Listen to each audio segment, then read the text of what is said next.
মহাভারতে বর্ণিত আছে যে আধুনিক বিজ্ঞান আজ আর্টিফিশিয়াল সন্তান উৎপাদনের একদম দোরগোড়ায় দাঁড়িয়ে আছে, সেই বিদ্যায় আগে থেকেই মহাভারতে বর্ণিত ছিল। বন্ধুরা, মহাভারতের আদি পর্বে যখন মাতা গান্ধারীর পূর্বে মাতা কুন্তির যুধিষ্ঠির পুত্র জন্মগ্রহণ করে ফেলেছিল, তারপর মাতা গান্ধারী দুঃখের বশে, অভিমানের বশে, ক্ষোভের বশে তার যে গর্ভের মধ্যে যে মাংসপিণ্ড ছিল সেটা গর্ভপাত করে দিয়েছিলেন। কারণ 2 বছর ধরে তিনি গর্ভ অবস্থায় ছিলেন, কিন্তু তার সন্তান হচ্ছিল না। সেই কারণে তখন ভগবান ব্যাস কি করলেন একবার শুনুন।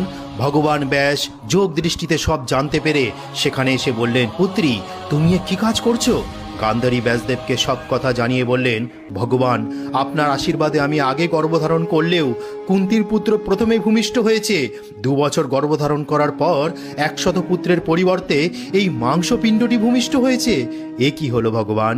ব্যাসদেব বললেন, আমার বর কখনো মিথ্যা হবে না, আমি পরিহাস করেও কখনো মিথ্যা কথা বলি না। এখন তুমি শীঘ্র 100টি কুণ্ড ঘি দিয়ে পূর্ণ করো এবং সুরক্ষিত স্থানে সেগুলোকে রাখার ব্যবস্থা করো, এবং সেই মাংসপিণ্ডে ঠান্ডা ঠান্ডা জল ছেটাও। জল ছিটিয়ে দেওয়াতে সেই পিণ্ডগুলি 100 টুকরো হয়ে গেল, প্রত্যেক টুকরো একটি আঙুলের গাঁটের সমান। এছাড়াও আরও একটি সামান্য বড় আকারের টুকরো ছিল।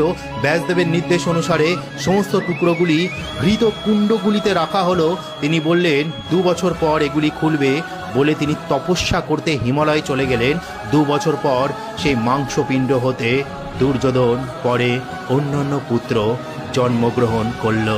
এইবার আজকের বিজ্ঞান কি বলছে দেখুন। আজকের বিজ্ঞান বলছে টেস্ট টিউব শিশু সম্পর্কিত যে গর্ভের বাইরেও ভ্রূণ তৈরি করা সম্ভব, যেটা ভগবান ব্যাস মাতা গান্ধারীর ভ্রূণ ব্যবহার করেছিলেন। দ্বিতীয়, একটি ভ্রূণ থেকে একাধিক সন্তান তৈরি করা সম্ভব, যেখানে ব্যাসদেব 100টি এক টুকরো করে তার সন্তান উৎপাদন করেছিলেন, যেখানে আমরা আজ দেখতে পাই যমজ বাচ্চা। তৃতীয়, গর্ভের বাইরে ভ্রূণকে সযত্নে পরিবেশে লালন পালন করা যায়, যেটি ভগবান ব্যাস কলসী পাত্রের মধ্যে করেছিলেন, যেটা আজ বিজ্ঞান করে। চতুর্থ, কৃত্রিম গর্ভপাত্রে ভ্রূণ বড় করার পরীক্ষা নিরীক্ষা চলছে। বন্ধুরা, খুব শিগগিরই হয়তো আমরা জানতে পারবো যে আর্টিফিশিয়াল একটি পাত্রের মধ্যে ভ্রূণ বড় হচ্ছে, ধীরে ধীরে সন্তানে পরিণত হচ্ছে, যেটি মহাভারতে ভগবান ব্যাস সেই একই কার্য করেছিল কলসী পাত্রের মধ্যে। পঞ্চম, বিজ্ঞান এই প্রসেসে চলছে, যেটা IVF প্রসেস, যেখানে ভ্রূণকে আবার মাতার গর্ভে প্রবেশ করিয়ে সন্তান উৎপাদনের পদ্ধতি চালিয়ে যাচ্ছে। তাহলে এখান থেকে প্রমাণিত হয়ে গেল যে প্রায়